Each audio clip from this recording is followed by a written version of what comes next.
Yes. Good afternoon, ladies and gentlemen. My name is Seun. All protocols duly observed. And I am CEO I Fit You Wears. I Fit You Wears.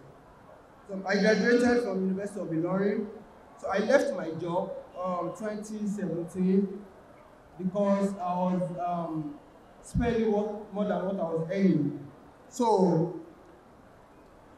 when I left my job, I had it in mind to learn a skill. So I remember I had a neighbor that once told me about Wapa.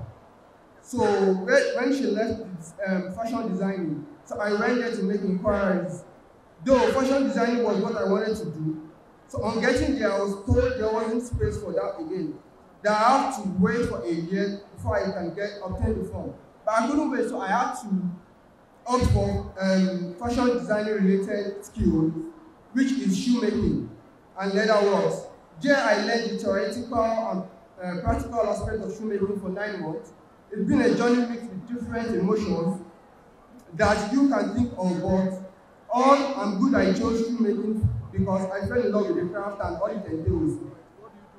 So I make shoes of any brand, both male and female, and I have clients outside Nigeria, basically my friends and some referrals. So I'd like to congratulate the graduates, and I encourage them to be steadfast, devoted, strong, and believe in what they do. Sincerely speaking, there are limited collar jobs out there, so I'd indulge us to take upon ourselves to be creator of jobs. Thanks and God bless you. What's that? Isharing. Iṣẹ́ again. All right.